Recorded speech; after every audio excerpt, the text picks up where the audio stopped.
The gala, yeah, this year. September. Yeah. So that should be fun. Right. Yeah, so it should be fun. Exactly. Yes.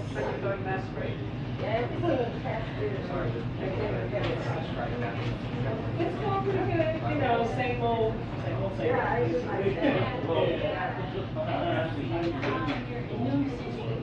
Oh, okay. Yeah, well, they'll be coming to the White House at some point this summer, I guess, when they're kind of like cycling in one behind the other, have one coming up on.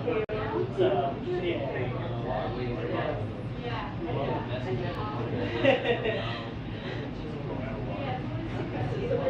Exactly. Yes.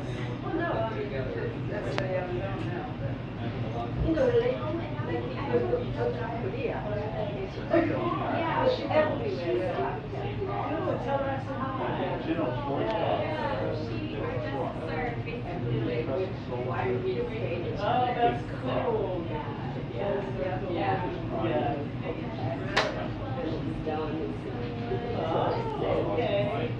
Okay. Oh, wow. So there might be a marriage proposal. Fingers crossed. No. Oh, okay. When starting? You're the expert. Gambling? When it starts. I got that. Oh. I'm the sort of person who like literally put like $5 down. Oh, look, I doubled it, $10, and I can pay for the pay now. We're good. We'll go 26 minutes. So I take it over on 20 minutes. I'll take the over on 20 minutes. Oh, you're sitting here? Okay. No problem. I'm going to be back. Okay. Hey, I wonder if this is a private house. That's probably a bigger. He's like, no, it's okay. I get paid next week. I do that. She asked me what the over-under is. He's got like a whole word in his pocket with that sweet tiger's money. It's like, after this, we can go down to Pimlico. Are you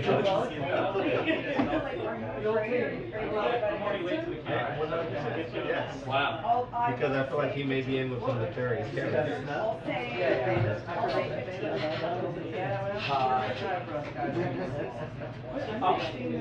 I mean, shit, you just said to him, you're going to go down to 5. What's that? Not Over under. We're taking bets on when. I've got 19. Over. Well, now 18. Wait, over 20. Good bet. I put that in my I got 15. 307. I think the real reason is everyone's trying to get stories out, and they got no choice. Okay. Yeah. Yeah, especially if they're going to bring out. Granholm. Yeah. And she's also running behind schedule. So that's the other thing. Yeah, the insider. I was going to say, he can't do it.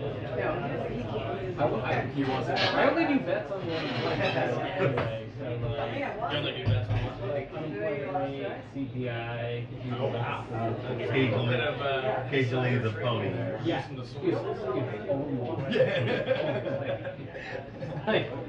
Like that would be the most AP thing ever. Rather than make money, the pride of investing your own colleagues. Like no one cares about it.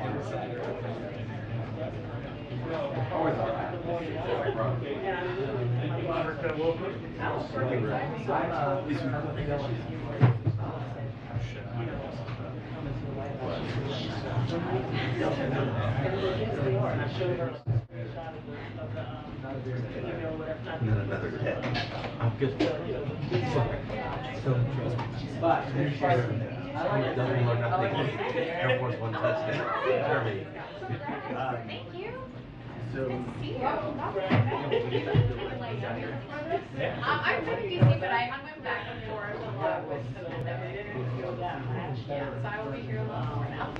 yeah, I just realized how big she was. I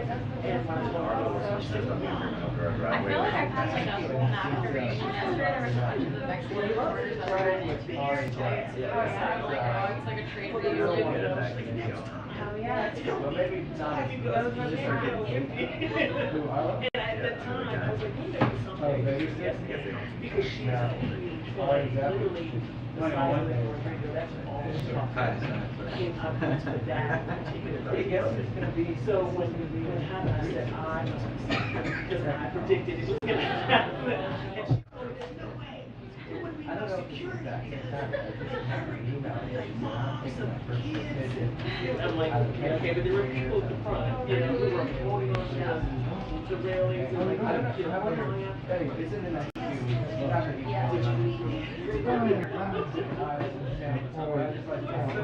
Oh, no worries, we're good. Should we coming out early just to be prepared, or? I don't know, I thought I saw 3, but yeah, wrong.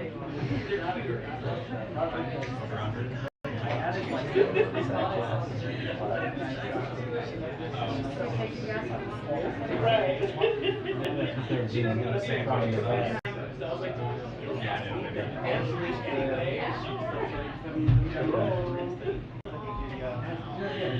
I feel like you cranked up those books really fast, Brian. Yeah. In that room, yeah. When I came back, I was like, I told her,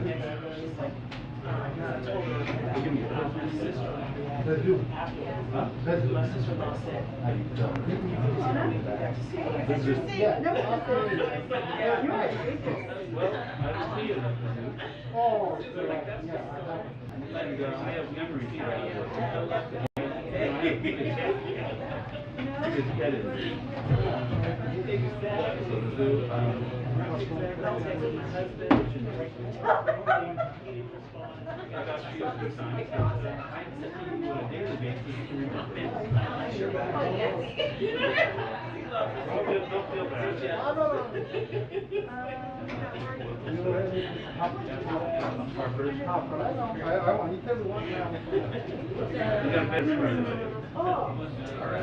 Oh, look, you look the other way. Your call. I tried to not do it. No. Yesterday when she came, I was ready. She said, excuse me. I was. Yeah. I'm not as mean as I appear on TV. I'm just kidding.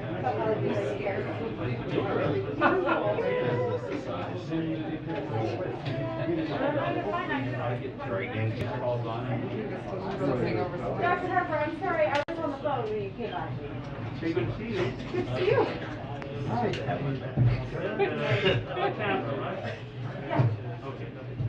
Yeah, I caught you the busy moment. It happens all the time. Are you free afterwards? What? Are you free afterwards? No. I'm really sorry. You can send me a note. I'm just like, great. I like I've got 2 meetings. No, I'm just always petrified because I'm thinking of questions to ask. You're a mean wrestling fan. That's a job. Your job is more demanding. No, I'm sorry, but just send me a note. Yeah, I'll send you a note. Same email. Yep. Does it really? Hyper policy. Like, at the Albuquerque Convention of 2007, Rule 74.3. No. They're always like really. They're always like.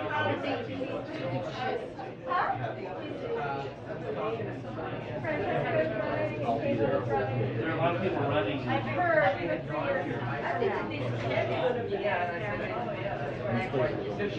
Yeah. I don't know. Oh wait, you were the freelance, I should ask you all. Where was all of that?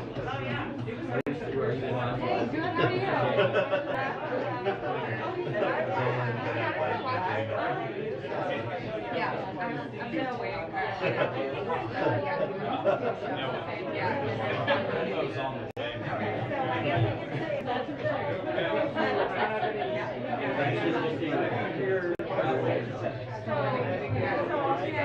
good, how are you? Yeah, I'm gonna wait. Saudi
is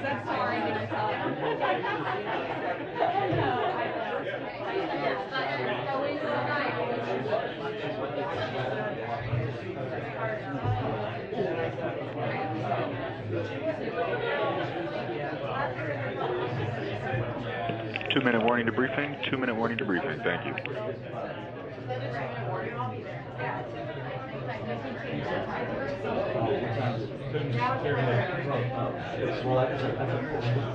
You say 3:30? Did you say 2-minute warning? I gotta hear.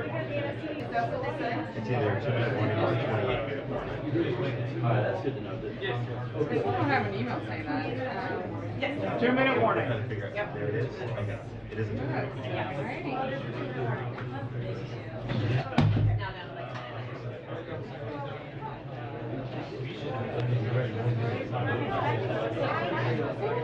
It's okay. You're good. Do what you need to do.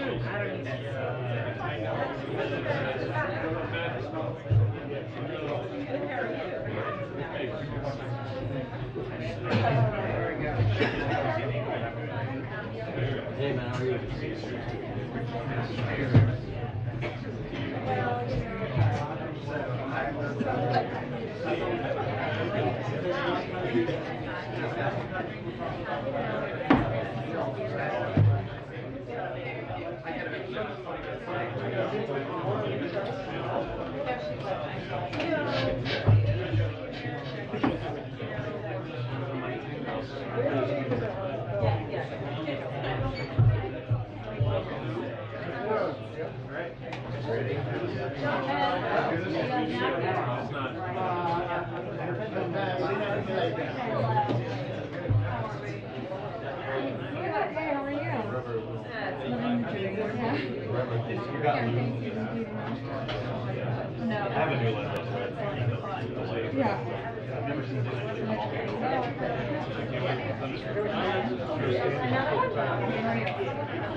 Good afternoon, everybody.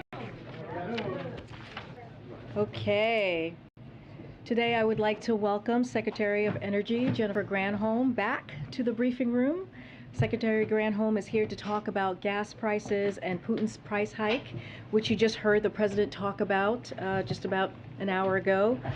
So we're really glad to have her here. Secretary Granholm flew in over 800 miles, we were counting this up, just this morning to be here with all of you to take your questions, because we know how important this is to us and to the president. And so therefore she'll have some brief remarks and then she'll take your questions. Okay. All yours. Great, thank you, Karine. Hi, everybody. So as we all know, the summer driving season is underway, and Americans are paying more at the pump every time they fill up their gas tank. This is a global problem. There are two causes for it, which these high prices derive from. One is, of course, Vladimir Putin's war in Ukraine. Russia is a very high exporter of oil. Because of the invasion of Ukraine, countries like the United States and Canada rightfully have said we are not going to take any Russian oil. Therefore, about 1 million barrels per day have been taken off the market as a result of that. And secondly, the supply and refining capacity constraints that have been created by COVID-19 in the United States, but also around the world. Since Putin's buildup of troops began, our citizens are paying an additional $2 per gallon. And of course, other countries are dealing with this as well. If you went to the UK today for a gallon equivalent, you would be paying $7.71. If you went to France, you'd be paying $8.49. If you went to Canada, you'd be paying over $6 per gallon. If you went to Singapore, you'd be paying over $9 per gallon. This is happening around the world. And President Biden, like all other leaders around the world, are grappling with this for their citizens. And the president is doing everything he can to reduce prices for American families. So as you heard today, the president is calling upon Congress to suspend the national gas tax for the next 90 days. Suspending the gas tax, is going to provide families immediate relief from this Putin price hike. Of course, suspending the federal gas tax on its own will not solve the problem. It's why the president is also doing several other things. One, he's calling upon states as well to consider doing gas tax holidays on the state side. He's urging oil companies to use their profits to increase output. He's calling upon the industry to pass along the decrease in oil prices, which we have seen at the barrel level over the past week, for example, at the pump. And he is demanding that the industry come to the table with some solutions on refinery, which is what is going to happen tomorrow when I'll be meeting with the biggest refiners. Collectively, we know that these steps will save American families their hard-earned dollars every time they fill up their gas tank.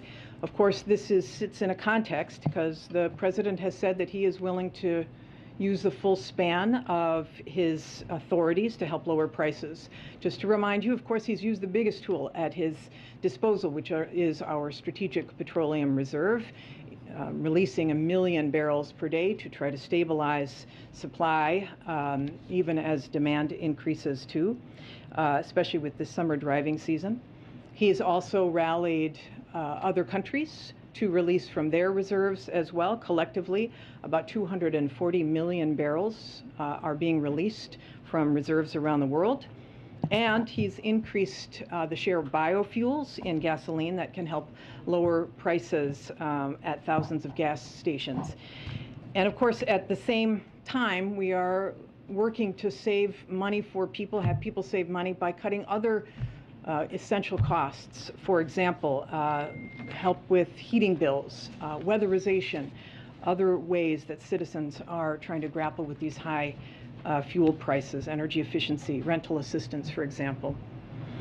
The fact is that no president alone can control the price of gasoline, and we need more players at the table. So the president's asking Congress to act, he's asking states to act, he's asking the oil and gas industry to do their part as well. And I will say that many domestic producers have been heeding the president's call to increase domestic supply in terms of at the wellhead. We, some I know have made the claim that this administration is in the way of domestic production, but the numbers here are inarguable. We are now at close to record levels of oil production here in the U.S., averaging now 12 million barrels a day. Under this president, the country is producing more oil on average than it did during the Bush, Obama, or Trump administrations. But still, we need more creativity and collaboration to get us through this unprecedented situation. And so tomorrow, as I mentioned, I'll be speaking with executives from the major domestic refiners to discuss actions that government and industry can take to increase capacity and to safely operate their existing refineries and to overcome the hurdles that are in the way to meeting America's demand and to increase supply. With so many businesses enjoying high profits, our message is simple, that this is the time to reinvest those profits that will enable them to better meet the needs of our citizens. And instead of using it for shareholders or stock buybacks, we are not against profit. We are encouraging these oil and gas companies to invest, to help their fellow citizens, to help their own workers. We need them to come to the table. The real truth is that as long as our nation remains overly reliant on oil and fossil fuels, we'll feel these price shocks again.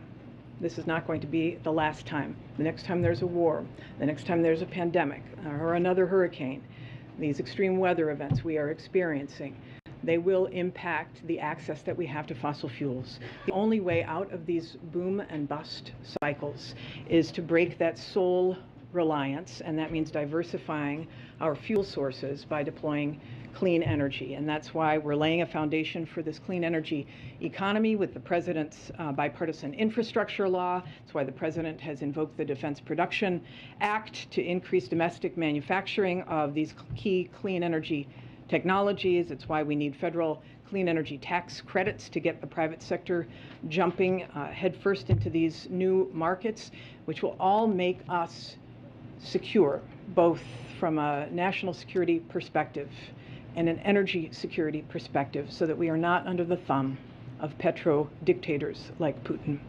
So we are looking at some significant challenges in the way of ensuring that American people have access to affordable, clean energy, but we're going to use every lever that we have across the federal government to overcome these challenges. So thanks for that, and I'm happy to answer any questions. Secretary Granholm, you said that this will bring immediate relief if it gets passed to drivers, but if there's no guarantee from companies that they will pass on these benefits to those drivers, isn't there a chance that this passes and consumers, drivers see no benefit whatsoever? Well, it's one of the reasons why I'm meeting with the refiners tomorrow, oil companies tomorrow, to ensure that they would pass this on. Second, we have some evidence of this, because very recently and even ongoing, there are states that have actually cut their gas tax. And Penn Wharton did a study about whether that was actually passed through, and they found that the majority of it, in fact, was. So I get the nervousness about that, the mistrust about some of that, but our recent history suggests, and this just came out, this study on June 15th, that there will be a passing through, and we want to make sure that that happens. And did you and President Biden consult with Democratic leaders on Capitol Hill about them actually being willing to pass something like this before the president's speech today? Well, as you know, we're in touch with Congress all the time, and I know that there are a number of proposals in Congress that have already been proposed. I think Senator Kelly and Congressman O'Halloran. I think there were supportive statements from a number of members of Congress today. So that is ongoing. That conversation is ongoing. I know that Speaker Pelosi just put out a statement and said that she's going to bring it to the caucus. Yeah, thank you. So if in this meeting tomorrow the refiners don't play ball or are not responding in a satisfactory way, what is the administration prepared to do? What emergency powers is the administration prepared to use? What's the next step here? Yeah, let's just take it one step at a time. I believe that we are going into this to have an earnest conversation with them about what it would take. We know that there have been 6 refineries closed since 2020. I think 5 of them in 2020, 1 in 2021. And we want to ask, is there capacity to bring something back online, to expand? So let's see how that conversation goes. I don't want to assume anything. We know that they are feeling the pressure, not just from the administration, but from people out there about the price at the pump. And it's important that they listen to their own employees as well as the communities that they serve. Is this the kind of thing where the DPA could be used? a tool. It's certainly a tool. Not to, let me just be clear about this. The DP, I want to hear from them. Is there a chink in the supply chain that is preventing some refinery from coming back online? Is there something that's difficult to acquire? Those are the kinds of questions we'll be asking. In the back, yeah. Thank you. Thank you, Secretary Granholm. The President has said of the war in Ukraine and the subsequent price hikes that have resulted that, quote, we will be stronger and the world will be stronger and less reliant on fossil fuels when all this is over. So I'm wondering, does he fear that by pausing the gas tax, that by giving a sort of gas-addicted economy another hit, that he might be slowing that transition away from fossil fuels? I think what he's most concerned about is what real people are experiencing right now in their pocketbooks. This, especially for moderate, for low-income people who have no choice, that they have to get to work. This is really what the President is fixated on. How do we provide relief to real people? We want to, and we must move to a clean energy future. And we can accelerate production right now. I mean, let's be very clear that fossil fuels will remain in the mix of the energy system of the globe for years to come. This is why we call this a transition. I mean, the President's goal is to get to net zero by 2050, and that suggests that there will, of course, still be a need for fossil fuels. So but we also know that everything we're experiencing in terms of these extreme weather events, we spent $150 billion as a nation last year cleaning up after these extreme weather events that are all fueled by climate change. So we have to do both. And then I guess if you're putting yourselves in the shoes of some of these refiners or some of these oil producers, what guarantee can the administration give them as you're asking them to increase production, that more regulation as you pursue that transition isn't coming down the pipe for them? As you're asking them to we're asking them to increase supply. We're not telling them we're going to increase regulation on them. We are hopeful that they will see the opportunity of investing as well in this clean energy future. In fact, a number of these refineries have transitioned to biofuels, and that's good. We want to see them be part of this clean energy future as well. So we want to build more energy. We want to build clean energy, and we know that ultimately that's where our security will lie. Thank you, Secretary. Secretary Granholm, you and the President have framed this war in Ukraine as the primary driver of the spikes in energy costs that's the largest contributor to overall inflation. But the Fed chairman was on the Hill today, testified, he was asked a question, is the war the primary driver of inflation? And his answer was no. How do you square that? Is he wrong? I didn't hear what he said on that, but I think most people acknowledge that the price of fuel is a big driver of inflation. And in fact, they've put large percentages on it. And so we know that the war in Ukraine having driven up the price of fuel because it crimps supply. It's a total supply and demand question. We've got to make up for the million barrels per day that have lost. We will have a demand problem when China opens up after COVID. There will be additional upward pressure on supply. This is why we need, not just in the U.S., but we need globally more supply brought on board. And his full quote was, no, inflation was high before, certainly before the war in Ukraine broke out. Well, I think most would say that the price of fuel has exacerbated inflation.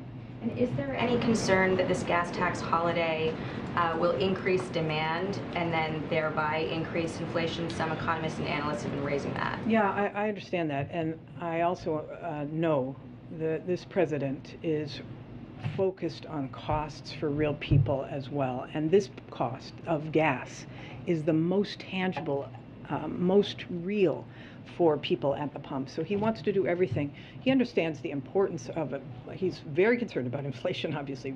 It's a top priority. And he's also concerned about this price at the pump, and he's going to do what he can to resolve that. Secretary Granholm, thank you for being here. Senator Manchin said he's not yet a yes on this. Steny Hoyer said he's not sure that they have the votes to pass this. Why is the president proposing something that doesn't have the support of Democrats yet? Well, I mean, support to pass. This is a conversation, right? So that conversation is ongoing, and I know that those Democrats are also concerned about the price their constituents are paying at the pump, and Republicans are as well. I mean, that is the issue. So hopefully, you know, in the past, Republicans have introduced a gas tax holiday, and there's no time that's more acute than right now. What is the strategy to get it passed? So the president obviously making this announcement ahead of the July 4th holiday. What is he going to do to get those Democrats and Republicans on board to pass this, and how does he respond to the criticism from some Republicans that this is a stunt because he doesn't have the votes? Well, he's going to be having these conversations with Democrats and Republicans. I would hope that both sides of the aisle are listening to their constituents about getting relief. I think the citizens will be the loudest voice in the room. Okay, you had a question? Yes, two sort of decision-making questions. One, why 90 days? Is there a belief that after 90 days the market will stabilize? It's the summer driving season is how they were framing this, how the focus was on. And what would be the proposal to Congress to backfill the Highway Trust Fund? Yeah, I mean, and do you have an estimate for how much the 10 trust fund billion, would be hit? about 10 billion. And yeah, clearly we do not want to see the Highway Trust Fund hurt. So the president is asking for Congress to backfill.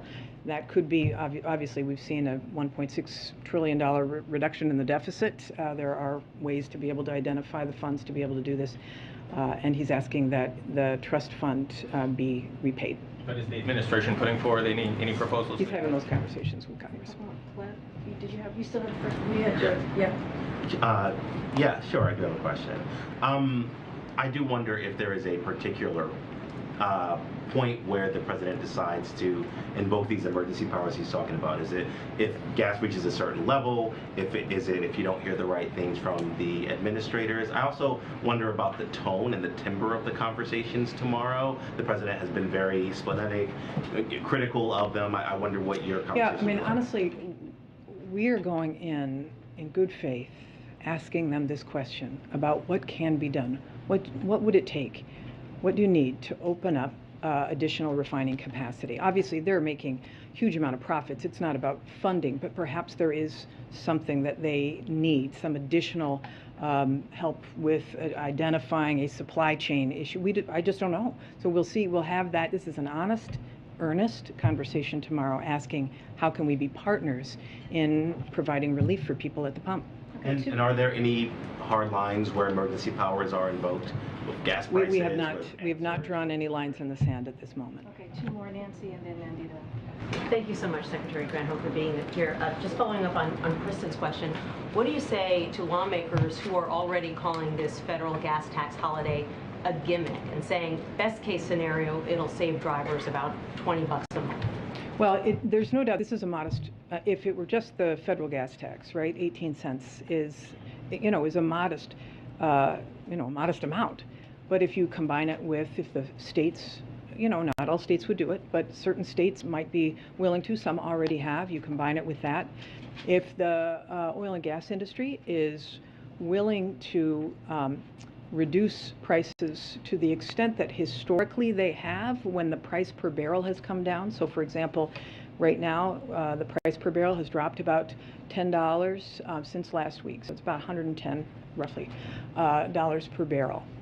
Normally, when you see that kind of a drop, $10 per barrel, the rule of thumb is that you see a 25-cent drop in the price at the pump. So we're going to be asking why that hasn't happened yet and when that will happen.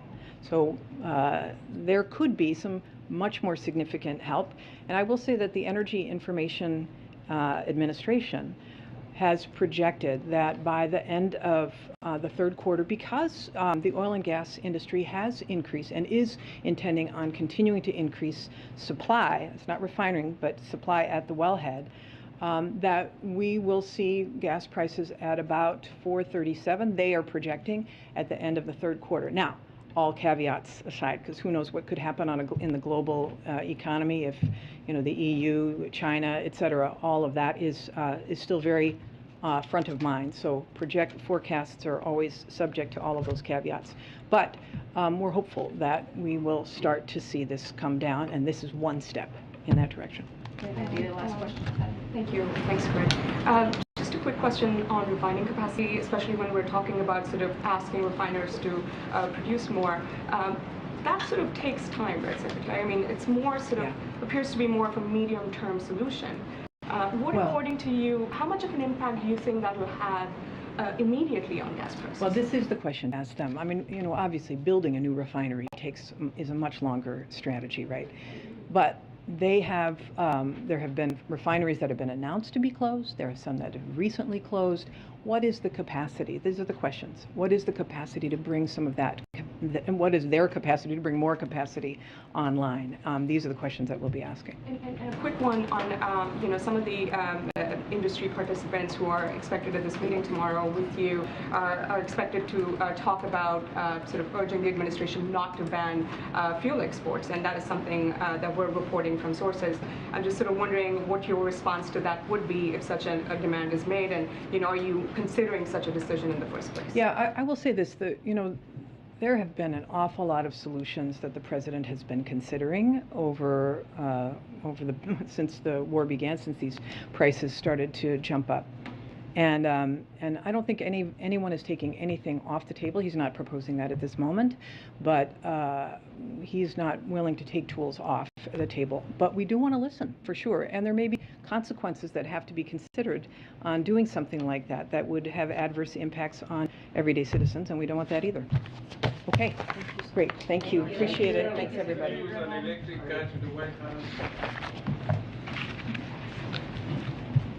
Okay. Okay, just have one thing at the top and we'll take your questions. 175 million Americans hold at least one credit card, and in 2020, credit card companies charged customers $12 billion in penalties, including billions in late fees. Today, the Consumer Financial Protection Bureau announced that it is taking a first step to review excessively high late fees, including how these fees are affected by inflation and how they contribute to credit card companies' profits. Americans deserve transparency and a little more breathing room in their family budgets. This is just one of the ways the Biden administration is going after excessive fees that companies use to hide the true cost of products. From airline tickets to high-speed internet service, agencies are taking action to make prices clearer up front so that consumers can save money by choosing the best deals for them. And with that, Josh? Thanks. Two subject areas. First, we heard the president today say what he would like to see Congress, states, and companies do on oil production. What is the case that he is making to Saudi Arabia and the Emirates for increased production ahead of his visit? Should we expect the rest of the world to kick in more supplies than they have committed to already? Well, as you know, the president's going to be going to the Middle East next month, and there's going to be an array of subjects that they will be discussing. He's going there at for the GCC +3. Saudi Arabia is clearly hosting that. Middle East is an important part of the region. They're going to be talking about, yes, energy security, but a whole host of other things, including a way to make peace, national security. We don't have a specific list of details of what is going to be discussed next month. And as you know, Saudi Arabia is the chair of OPEC Plus, and we welcome the steps that they have taken as it relates to oil production. But again, they are the chair of that. Again, energy security will be part of the conversation, but not the only thing. And we'll see what happens next month. And then secondly, on the president's upcoming travel, does he plan to meet with Turkish President Erdogan with regard to Finland and Sweden being in NATO? We don't have anything to preview for you as far as any bilats that may occur at NATO or G7 as a whole. He's leaving on the 25th, returning on the 30th to Europe.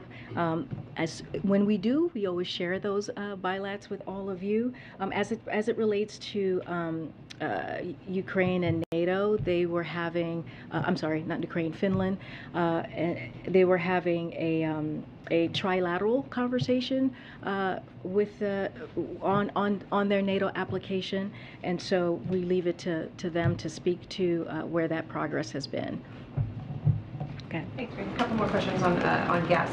One is a housekeeping. Can you say which companies are attending the meeting tomorrow? Is it all 7 that were on the initial letter? Oh my goodness, I should have called on you. She was right here to answer that question. It is. I do not have a.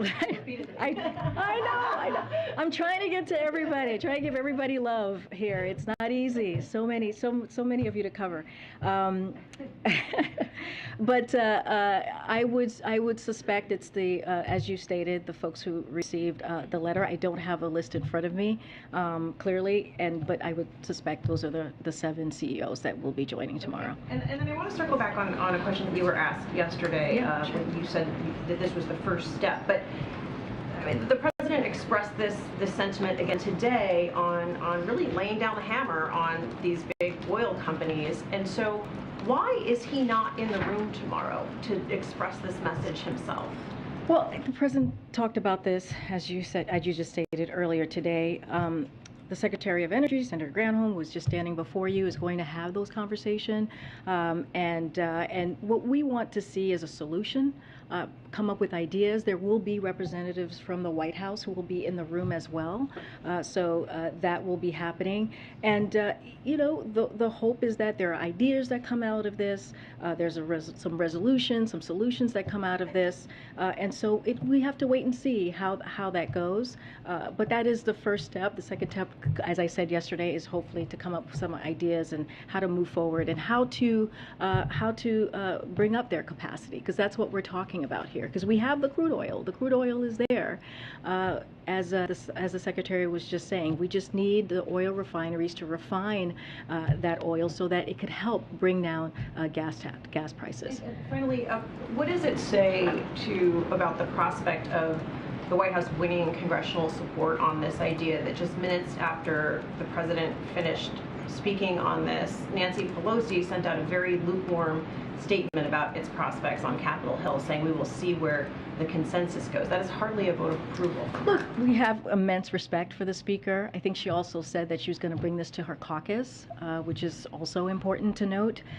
Look, this is just the beginning of the process. The President talked about this about an hour and a half ago, and we will continue to have conversations with Congress, congressional members, and their staff. Look, just to step back for a second and really talk about how this President sees this.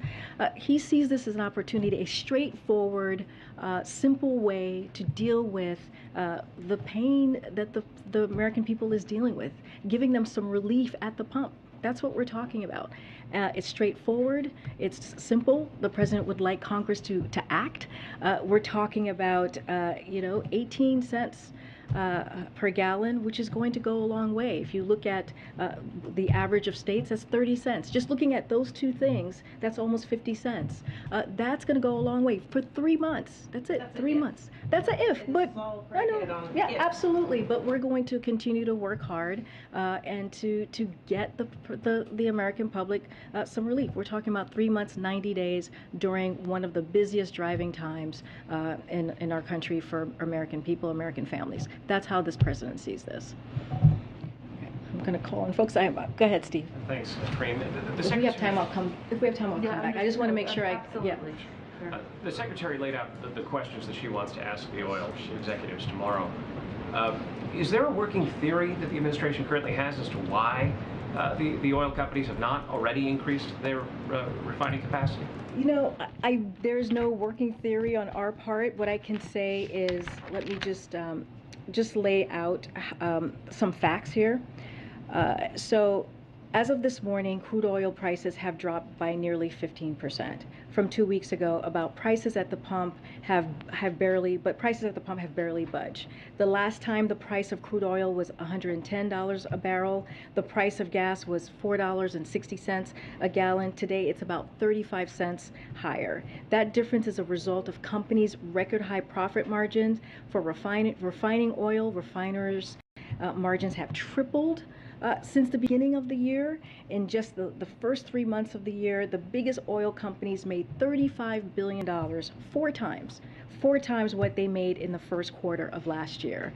So they would have to speak to that themselves as to why they are not bringing up their capacity, because again, the crude oil is there. We need them to refine that oil so that we could bring up the capacity, and so therefore the gas prices could come down. That's what we're asking them to do. The conversation will happen tomorrow with Secretary Granholm. There will be White House officials as well in the room with her, and so they'll have that conversation, and hopefully we can get to some solutions and some ideas. The Secretary spoke about creativity. Do you have any sense of what she meant by that?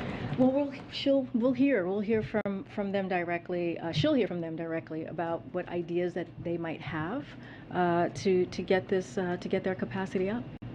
Okay. This topic of a tax break has been out there for weeks, if not months, and you're just talking now about starting the conversation. Why is it just starting now? I mean, look, this is something, the president talked about this even on Sunday, so some of you who were there with him, and for him, he wanted to make sure he looked at the data, he wanted to make sure he spoke to his economic team, and it was just an important piece of it, but I do want to take a step back. If we look at the last several months, if we look at what has happened during the time that Putin amassed his forces along the border of Ukraine, we have seen gas prices rise by $2 per gallon. That is just the facts. That is what we have seen, and the president has taken historic action. So yes, it's been a couple of months, but he has taken action. He has not just been sitting around waiting to make a decision on this. He's taken action on the Strategic Petroleum Reserve, where we're seeing 1 million barrels of oil per day. That is happening. The ethanol 15, which is our homegrown biofuels, which he took action on that, and we're hoping to see, what we're going to see is a few thousand gas stations in middle America across the country. Hopefully that has an impact on that as well, and the 240 million barrels of oil that he rallied his partners across the globe to do. So those are actions that he's taken, and so this is just another solution. I want to make sure that we're not looking at gas tax as the only solution. It is one of an array of actions that the president is doing. I totally understand that, but again, why is it just happening now? And secondly, what was the threshold for him where he said, I want to push for this now? Again, he spoke to this. He said he's going to look at the data. He's going to talk to his economic team. He did that. The thing about this is he took actions, as I mentioned, and with the gas tax, holiday gas tax, the way that he sees it is it's a direct, straightforward way to deal with something that the American public is really not feeling in relief right now at the pump. And we're also in the season.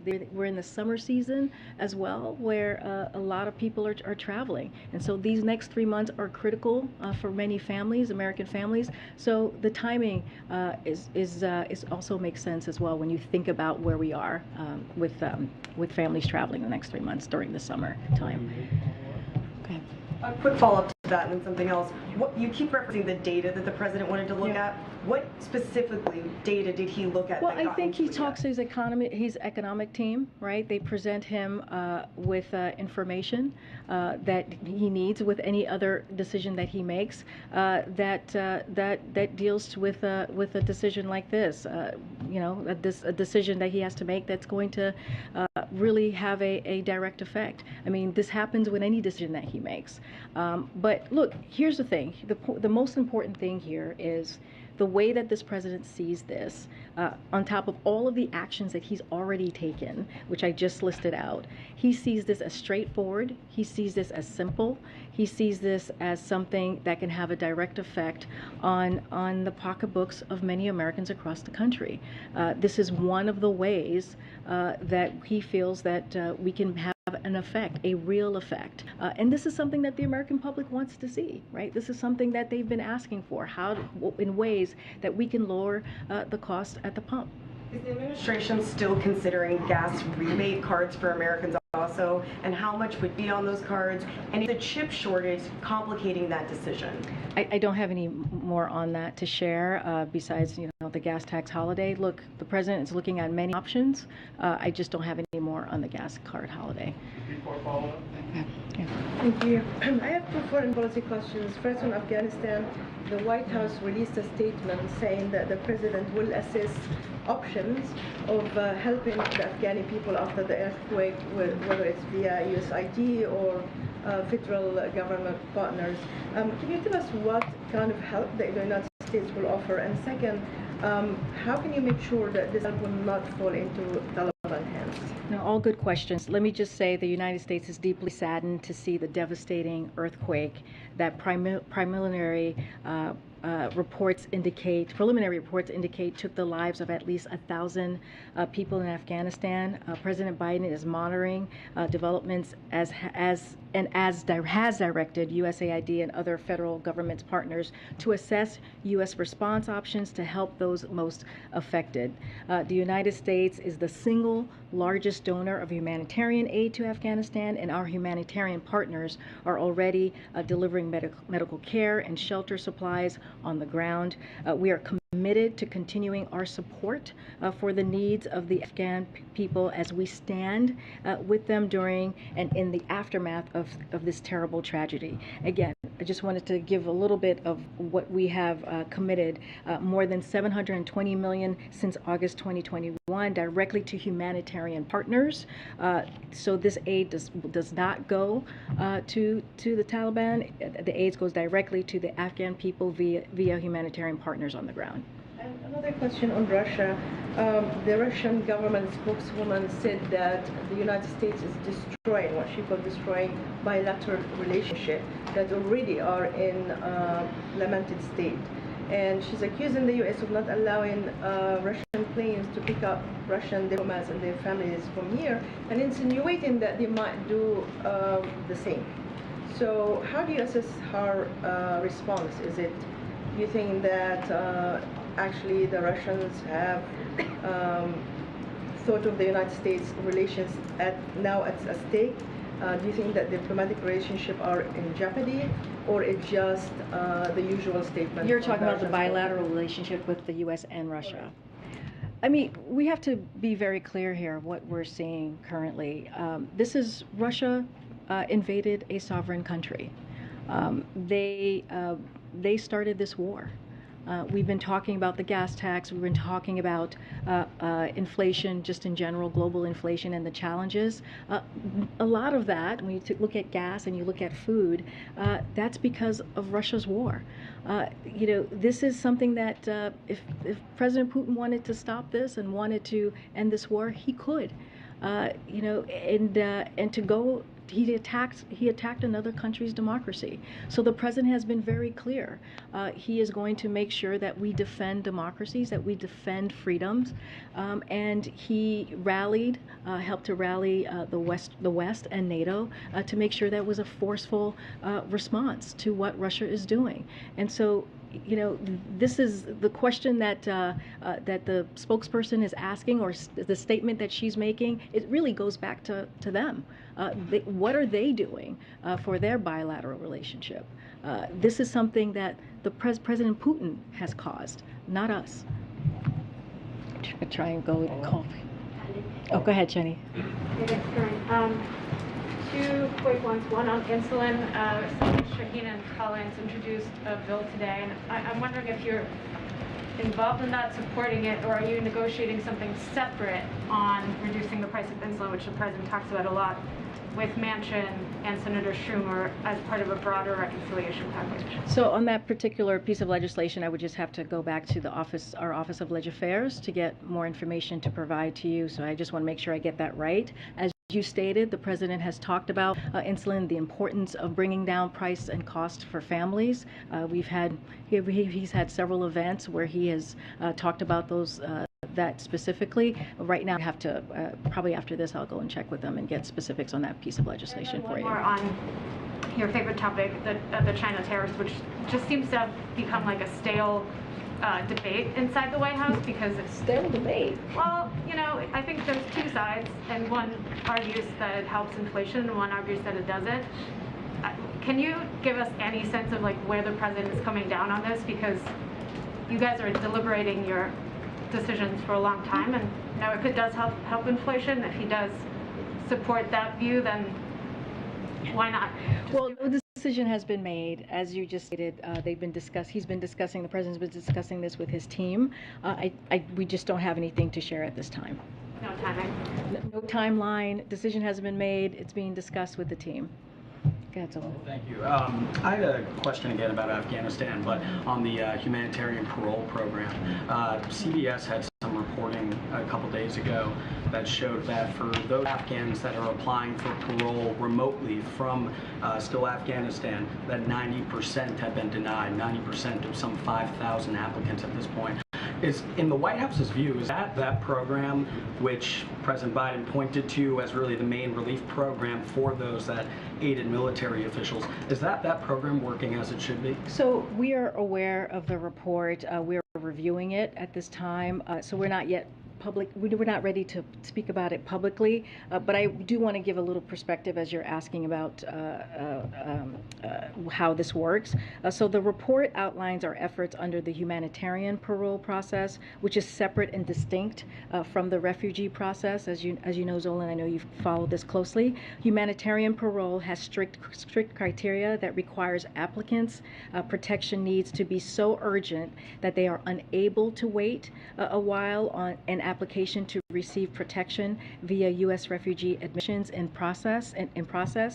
The refugee process is typically how such applicants relocate to the United States. So that's one piece. But also, it requires applicants to leave Afghanistan before completing the mandatory screening and vetting. The vast majority of Afghans applying are still in Afghanistan. So that's kind of the confusion there. So we are proud to have welcomed nearly 80,000 Afghans to this country through the Operation Allies Welcome, which is an unprecedented historic effort and more than any other nation. We continue to welcome additional Afghan allies and vulnerable Afghans, and will do so over the coming weeks and months. The State Department is also actively assisting eligible individuals to leave Afghanistan. In fact, we recently set up a processing hub in Qatar to process eligible Afghans for special immigrant or refugee status. But we're going to review the report. I can't speak to that right now, but I just wanted to make sure we gave you a laydown. What was in CBS? Yes, we're reviewing it. Okay, because that was based off data released by USCIS as well. Again, I'm just telling you that we're reviewing it, and then we'll get back to you on that. One more refugee question too. The administration committed to admitting 100,000 Ukrainian refugees. There were USCIS officials that recently released data that showed the U.S. admitting Ukrainian, not just refugees, but also asylum seekers at the border. My question is, does that 100,000 commitment for 100,000 include those who cross the border? Let me get information for you on that. So I can get an update on that particular program, and we can get some breakdown and get back to you on that piece. Okay, hold on. Let me see. I already called you. Go ahead, Karine. It's great.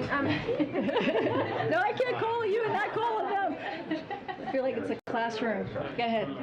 Two questions on COVID. First, if you could just give us a status of where things stand with talks with Congress on funding, and what the administration's planning is right now for funding for testing in the fall after the funds were diverted from that. So, as you know, the virus has not been waiting for Congress to act, and we have been clear that a lack of funding would force us to make hard decisions, including last week by having to pull funds from essential response needs like testing capacity for some of our urgent needs for vaccines. When we notified Congress of pulling funds early in June, we made clear to Congress the continued need for additional funding. The consequences we have long warned of are real. Our fight for COVID funding is active and regular and robust because COVID, as we all know, is not over, and we risk even more severe and lethal consequences for American people if we do not secure this funding, even if members of Congress may think otherwise. And so that was your first part of your question. And what was the second part of your question? The second part is, last week during the hearing, one of the Senate Republicans who's been supportive of approving the funding request, Mitt Romney, was expressing frustration at the request now after that funding had been diverted. He had said for the administration to say they could not purchase these things and then after several months divert some funds and then purchase them is unacceptable and makes our ability to work together and have confidence in what we're being told very much shaken to the core. I mean, is this process now sort of spoiled because of the way the administration had done that with that funding? Is there any prospects for this funding to actually get through Congress now? So just to respond to what Mitt Romney said, look, if you go back to January, we've been working with members of Congress, whether it's a Democrat or a Republican, on funding needs for the COVID response. We have been very active in doing that since then. We've hosted countless briefings, conference calls, shared more than a dozen funding tables, all in a bipartisan basis. And these engagements, it has had full account of every dollar that has been spent and allocated on the COVID medical response, and a full accounting of the entire American Rescue Plan, which goes well beyond the direct medical needs. So we have been above and beyond. We have been transparent. We have broken down how we have been spending the funds. We've been doing this for several months. And so the bottom line is, every day that Congress fails to act puts us further behind behind other countries in securing that COVID response funding and the resources that we need. And so, again, we have been transparent. We have laid things out. We have had a 385-page document that I know Jen came out and shared it with all of you. And so this is incredibly important. We need Congress to act. We need Congress to move, and we need Congress to act. Thank you. Lawmakers serving on the January 6th committee are getting security details. We've had Supreme Court justices get threats. Is President Biden going to do anything to address these growing threats of violence against public figures? And have there been any security changes here at the White House, given that we're seeing threats on the rise? I can't speak to any security changes here. You're here every day, so you see for yourselves. Look, the president has spoken against the violence that we have seen, and the threats, the intimidation that we have seen against Supreme Court justices. He's been very clear. It is inappropriate. It is not part of should not be part of our political discourse, and he has condemned that from himself. And also, he just recently signed the security funding that's going to be for the Supreme Court justice. He signed that this past Thursday. Karine, on the jewel news, could you address the jewel news that it's going to be banned by the FDA? Say that one more time. I'm sorry. There are reports today that the FDA is preparing to ban Juul, which is an extremely popular e-cigarette that's used by millions of people, primarily young adults, to stop smoking cancer-causing combustible cigarettes. Is that true? And if so, is the president involved in that decision making?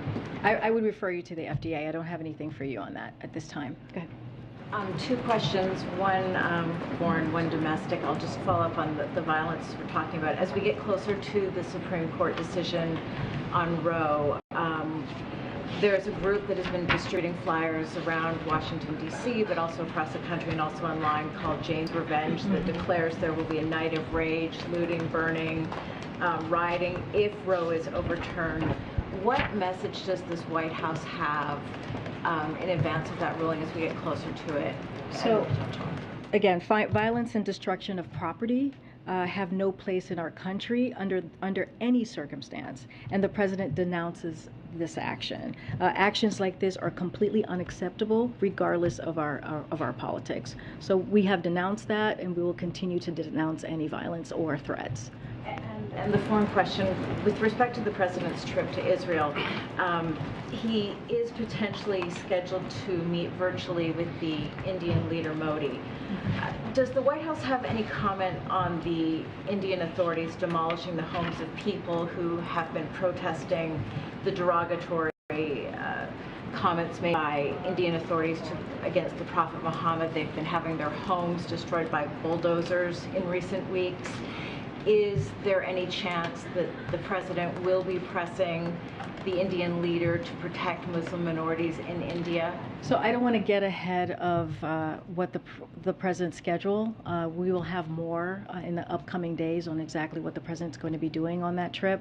I don't want to speak to, clearly the president, we have said this, he's a straight shooter. He has no problem talking to leaders about humanitarian rights, about freedoms, about the importance of democracy. This is something that the president has done in the past.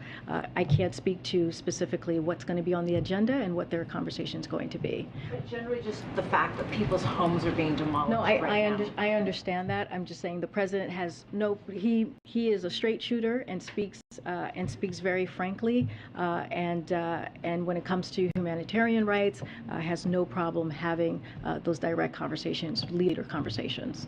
I'm going to go ahead, Niels. Yes, thank you. Has there been, as we're looking at the student loan piece, that there was a number of senators and House members over at the AFL-CIO this morning by Chuck Schumer, who were renewing their push for the president to cancel student debt.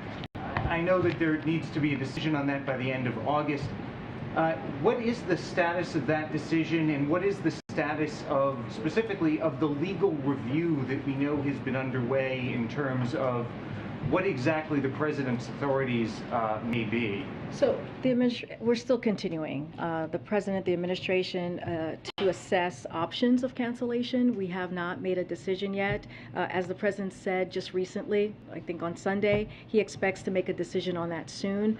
I do want to add, no one has been required to pay a single dime of student loans since the president took office, which is 41 million borrowers, provided 20 billion in targeted debt relief to 1.3 million borrowers. We just don't have a decision that's been made, and he actually spoke to this most recently. And more broadly, on questions where there are these sort of legal questions about what the executive authority is versus when you need to go to Congress on the gas tax, obviously I think there's a general assessment that to suspend a tax you need Congress involved. Yeah. But sort of how much is going on here behind the scenes to try and review options for when you need to go look to Congress for something versus something that can be done at the executive level to help bring down costs and deal with inflation and help people with their pocketbooks? I mean, look, when it comes to the gas tax holiday, the way that the president sees this, it's a simple, straightforward way to deal with an issue that's really hurting families at the gas pump. If you look at the next 3 months, where it is going to be a very busy 3 months of families going on vacation, driving, maybe across the country, whatever families do, it is important that we really have an action and have a reaction to what families are feeling. And so this is the way that the president, when he made the decision, he understood it's a simple, straightforward way. It is 18 cents at the federal level. It is average out 30 cents in states.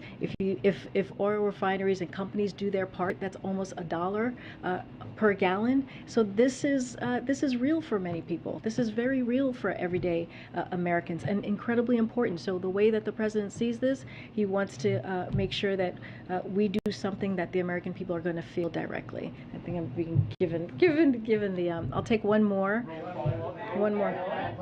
Okay. Go ahead, sir. Yeah, you just mentioned that dollar that people would feel that's real. It's 3 months though. Then what do you tell people who are all of a sudden going to be paying $1 more in 3 months? Why build in volatility like that when people are already very anxious about this economy? Well, as the secretary said, we're going to take this step by step. We are, I think, like I said, the next 3 months, the next 90 days is when American families, people are going to be driving the most. And so this is we saw this as an important time to do this now or in this time frame. And so we're going to, the president feels that this is going to have a direct effect. we'll talk more about what the next steps are. The president is not afraid to use his executive authority. We have said that. He said all things are on the table to make sure that we lower cost for American families. So he's going to continue to look at other options. But again, this is not the only solution. This is not the only solution. This is one way to deal with high prices, gas prices in particular. I talked about the Strategic Petroleum Reserve. We talked about the ethanol 15. All of these things are important actions that the president has taken. But for now, with the gas tax holiday, we ask Congress to act. Okay, thanks everybody. Karine, is there any reason you don't want to call on me?